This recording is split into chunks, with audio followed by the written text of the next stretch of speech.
Jai Hind students, welcome to my YouTube channel. Students, the best way to predict your future is to create it. What I mean to say is that the best way to know what is coming is to be an active participant. By creating your future, you are an active player in the events as they unfold. By knowing what you want and what you're willing to do to get them, you can help to shape what the future holds. With that positive note, students, let's begin today's session. Today, in this particular session, we are going to discuss about free oscillations, damped oscillations, undamped oscillations, then forced oscillations, and we'll discuss a very interesting phenomena of resonance and resonant oscillations, right? Let us first start with free oscillations. So far, we have discussed various examples of simple harmonic motion, right? We have discussed the free oscillations of a system such as a simple pendulum or a mass attached to a spring. Free oscillations of a system occur purely because of certain specific restoring forces like gravity in the case of simple pendulum or elastic forces in the case of a system whereby we have considered mass attached to a spring. And students, the frequency and hence the time period of such a system is called its natural frequency and natural time period of the oscillating system respectively. Now, in an ideal case, in a perfect scenario, if there were no frictional or viscous forces, then the amplitude of vibrating system would have remained constant, isn't it? So, basically, when a body oscillates with its natural frequency, which is its own frequency, then it is said to be executing free oscillations. Frequency and the time period of free oscillations, it depends only on the dimensions of the body and the force constant. I mean to say that the inertial factor and the spring factor.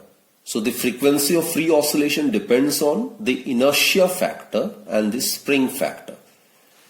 We are aware that the frequency of free oscillations, which is also known as natural frequency or natural oscillations, is given by nu naught. This is the symbol we'll be using to denote the natural frequency, right? It is given by reciprocal of time period, which is 1 by 2 pi square root of K by M. K is obviously the spring factor, M is the inertia factor, right? And there are various examples which we've already discussed and already derived expression for the time period in the previous episodes, right? Like when a stressed string is plugged, then it starts executing vibrations. That's its natural frequency. That's the free oscillations. Similarly, when a tuning fork is struck against a rubber pad, then the prongs of the tuning fork begin to execute free oscillations. Now, talking about undamped oscillations, I've just now told you that if there were no frictional or viscous or dissipative forces, then the amplitude of the vibrating system would have remained constant. So such oscillations whose time period is independent of the amplitude and the amplitude itself remains constant forever are called as free or undamped oscillations, right? And there are obviously, in this case of undamped oscillations, the energy of the system executing undamped oscillations does not change with time. Either the damping is absent or the energy dissipated by the system is compensated by some external source. Both the free vibrations and the maintained oscillations are undamped oscillations, right? Try to plot undamped oscillations. That is, let us draw a diagram which shows that the amplitude of undamped oscillation is independent of time. Suppose this vertical axis, it represents displacement, right? And this is the maximum displacement in the positive direction Suppose it is plus r. Maximum displacement is known as the amplitude, and this is the maximum displacement in the negative direction, that is minus r, right? And this is time. So it is a plot for undamped oscillations between amplitude and the time, right? So the graph would be like this. Its amplitude throughout the time interval, it should remain constant. So here we have considered the ideal scenario, that is, we have considered the dissipative forces to be absent. So in such a case, the amplitude of vibration remains constant, and such oscillations are known as undamped oscillations or free oscillations. This is the amplitude, this remains constant forever. With the passage of time or with the lapse of time, this amplitude of vibration, it remains constant throughout. So such oscillations are known as free or undamped oscillations. Now there are few examples of this as well. Like when we study the oscillation of a pendulum or tuning fork or a stress string in vacuum, not in air. In vacuum there is the absence of any medium. So in that case, due to the absence of any air resistance, once the bob is disturbed from its mean position and released, then it will keep on oscillating about its mean position between the two extreme limits for indefinite period. So in that case, the amplitude remains constant forever. So that's an example of undamped or free oscillations, right? Another example is oscillations of electric and magnetic fields in the case of electromagnetic wave propagation in vacuum or in free space. So that is also an example of undamped oscillation, where the amplitude of electric field and magnetic field remains constant. Actual practice, we encounter damped oscillations because most of the oscillations occur in viscous medium like air, etc. And therefore, a part of the energy of the oscillating system is lost or it is dissipated in the form of heat. So, as a result, the amplitude of such vibrations, it goes on decreasing with the passage of time. And finally, such an oscillating system comes to stop. That is, the oscillations die out. Such oscillations, students, such oscillations in which the amplitude decreases progressively due to dissipative forces, and eventually with the passage of time the amplitude keeps on decreasing and ultimately dies out. Such oscillations are known as damped oscillations. Let us discuss the plot of damped oscillations, right?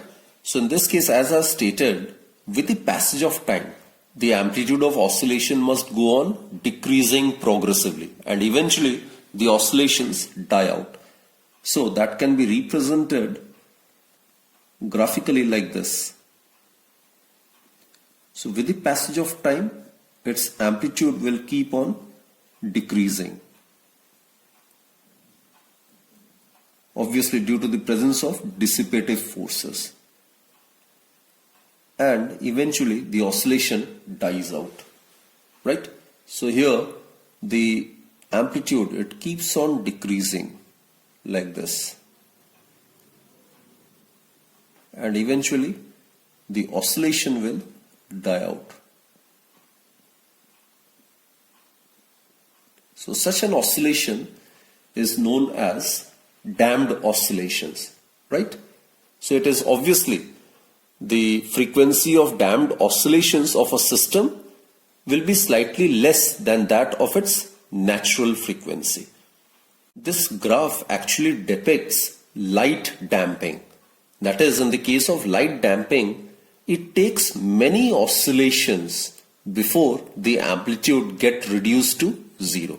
So it is actually the case of light damping. Now there is another case also, students, that is critical damping, right? So let's discuss the graph of critical damping.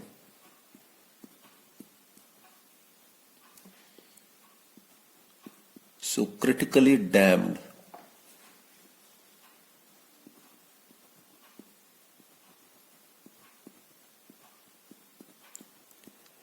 In this case, what happens is the time taken for displacement to become zero is minimum. Then the system is said to be critically damped. And students, this minimum time is about T/4, where capital T is the time period of the free oscillations, right? So basically the motion of many devices is purposely critically damped. Actually, the shock absorbers on a car critically damp the suspension of the vehicle so as to resist the setting up of vibration which could make the control difficult or cause damage. So, critical damping, in this case the displaced body just returns to zero displacement without overshooting. So if you take the example of a simple pendulum, now if the bob is taken to the extreme position and then released, then what happens is, in case it is critically damped, then what happens is the bob will get released from the extreme position and it will come to a halt when it comes at the mean position. So it won't overshoot this mean position. So actually critical damping is thus the minimum degree of damping which is required to prevent oscillation. And that is the reason why the time period is about T/4. This is the minimum time, right? This is the minimum time taken by the displacement to become zero. So graphically it can be drawn like this. The body is initially at the extreme position, so the displacement is maximum. So it will take some time to become zero, and that time is T/4. It's like this.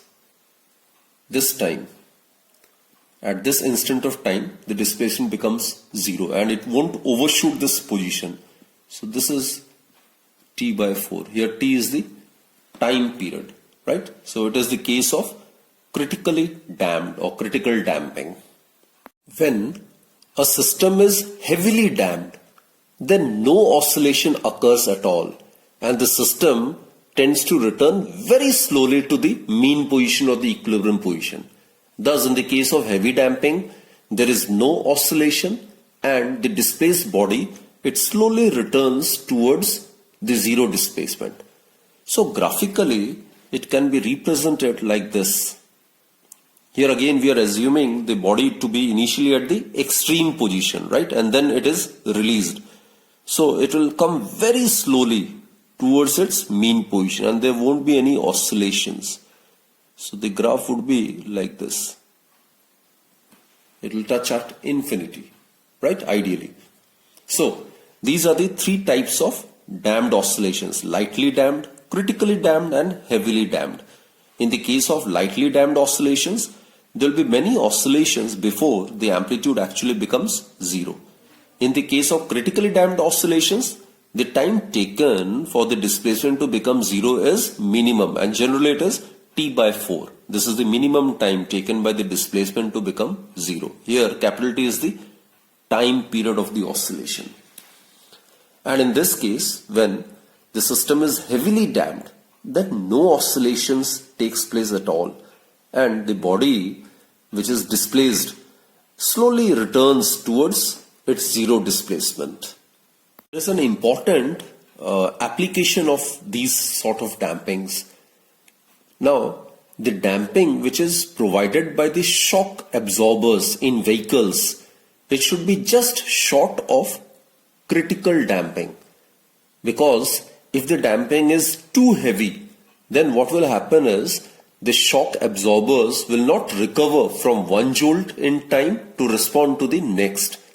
And students, if the damping is too light, then what will happen is a simple pit, even a simple pit can set the car bouncing up and down uncomfortably. So the damping provided by shock absorbers must be just short of critical damping. Students, now let us discuss about sustained oscillations. Sustained oscillations are also known as maintained oscillations. Now, if we can feed energy back to the oscillations at the same rate at which it is dissipated. It means that at whatever rate the energy is being lost, the same energy, if it can be made to feed the energy back to the oscillations, then the amplitude of such oscillations would remain constant. And students, such oscillations are known as sustained oscillations. The examples of sustained oscillations are the oscillations produced in the case of a electronic oscillator or electrically maintained tuning fork.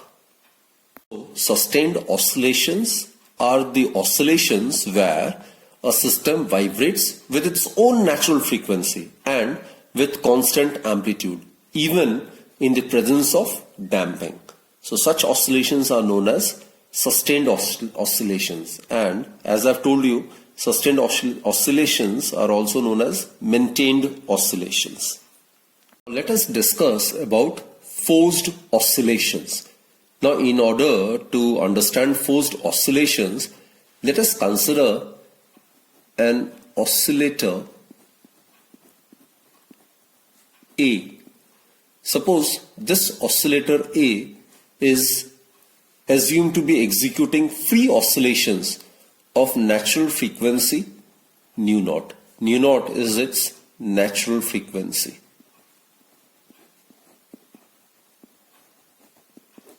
And suppose, students, let us consider this oscillator A is driven by another oscillator B.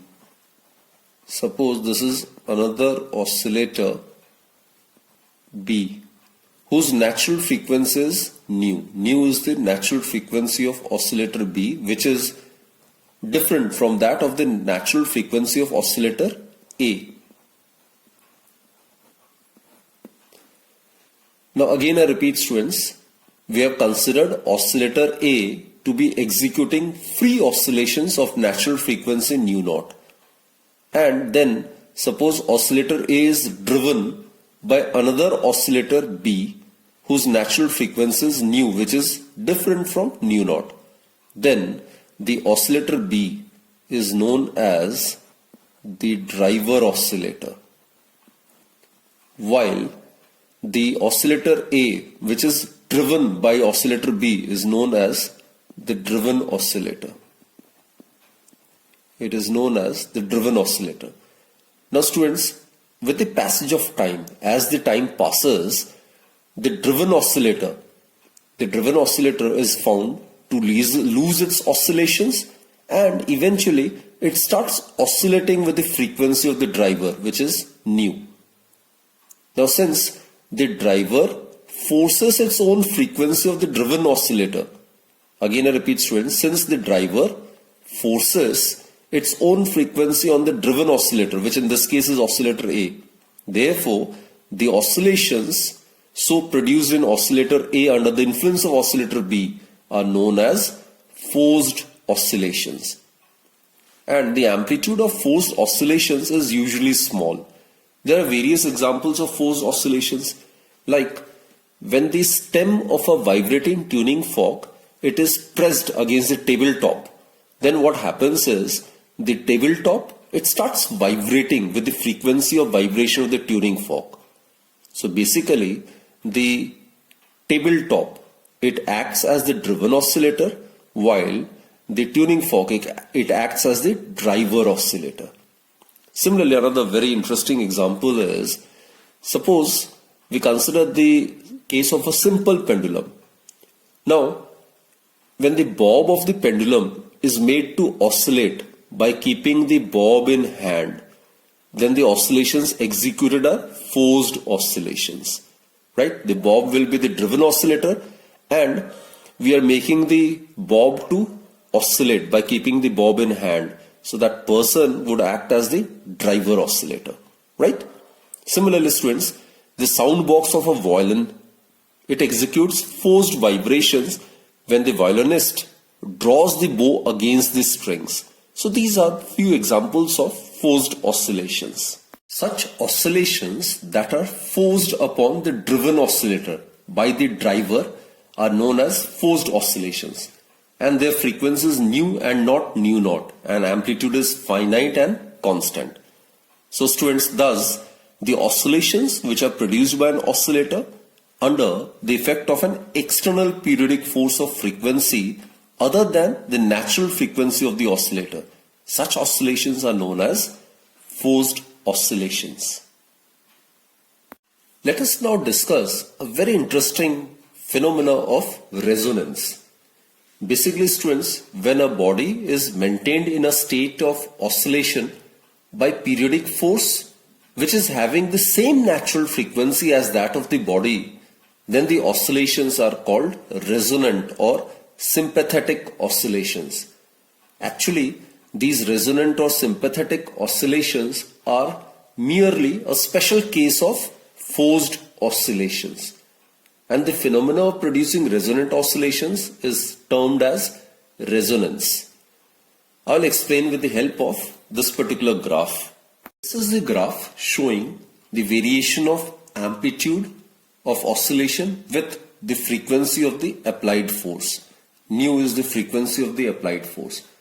Now students, the amplitude of the forced oscillations, it depends on the difference between the natural frequency nu naught of the body and the frequency nu of the applied force.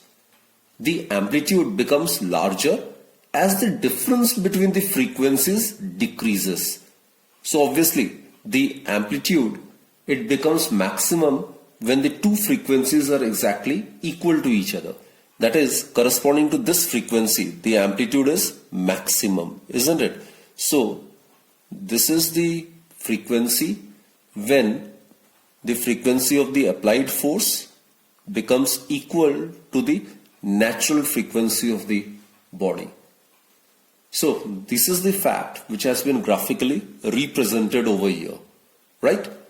Now, if the natural frequency of the driven oscillator is much different from that of the frequency of the driver, which is the frequency of the applied force, then what happens is the power which is supplied is not much.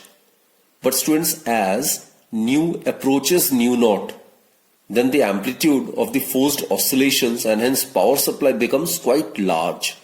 And that particular case, when nu equals to nu naught, is called resonance. And in such case, the driver and the driven are said to be in resonance. So in such a case, the oscillations, it takes place with very large amplitude. So at resonance, the amplitude of oscillations is very, very large. So the phenomena of setting a body into oscillations of large amplitude by the influence of another vibrating body having the same natural frequency is known as resonance. And the vibrations or the oscillations so produced are called resonant or sympathetic oscillations. Now students, all the mechanical structures have one or more natural frequencies, and if it happens that a structure is subjected to a strong external periodic driving force like that of wind or earthquake, and if that matches one of these frequencies, then what will happen is the resulting oscillations of the structure may get damaged or may rupture it. Actually, I'll give you an example. The Tacoma Narrows Bridge in Washington, USA was opened on July 1st, 1940. And students, 4 months later, winds produced a pulsating resonant force, which is in resonance with the natural frequency of the structure. And this eventually caused a steady increase in the amplitude of oscillations until the bridge collapsed. There are some other examples as well. Resonance, as I've stated, it can cause vast devastation in an earthquake as well. Now, if the natural frequency of a building matches the frequency of the periodic oscillations present within the earth, then what will happen is the building will begin to vibrate with large amplitude, thereby damaging itself, right? Then another interesting fact, students, soldiers are asked to break step while crossing a bridge. Now, if the soldiers march in step and there is every possibility that the frequency of the footsteps may match the natural frequency of the bridge. Now, due to resonance, the bridge may start oscillating with very large amplitude and it may start oscillating violently, thereby damaging itself, isn't it? Then students, aircraft designers make sure that none of the natural frequencies at which a wing can oscillate match the frequency of the engines in flight. Again, for the same reason. There are some other examples of resonance as well, right? Actually, I have prepared a video which clears the concept of free vibration, forced vibrations, and also this concept of resonance. Let's watch this video. If the swing is pushed just once, it acts as a free oscillator. If we consider the damping effects of air resistance and other losses, then the swing will eventually stop swinging. If the swing is pushed each time it reaches a certain point, then it behaves as a forced oscillator and will continue to swing for as long as energy is supplied. The pusher normally pushes the swing every time it reaches its maximum negative displacement. If the swing is pushed with a long interval between pushes, the swing will not receive enough energy to replace that lost by damping. Also, the pushes may be out of sync with the swing's natural period of oscillation. This means that sometimes the pusher would be pushing when the swing is in the wrong location. If the pusher pushes at the swing's resonant frequency, the amplitude of oscillation will build up and eventually something dramatic may happen. Here is a slow motion video of a glass driven into forced oscillation at its resonant frequency.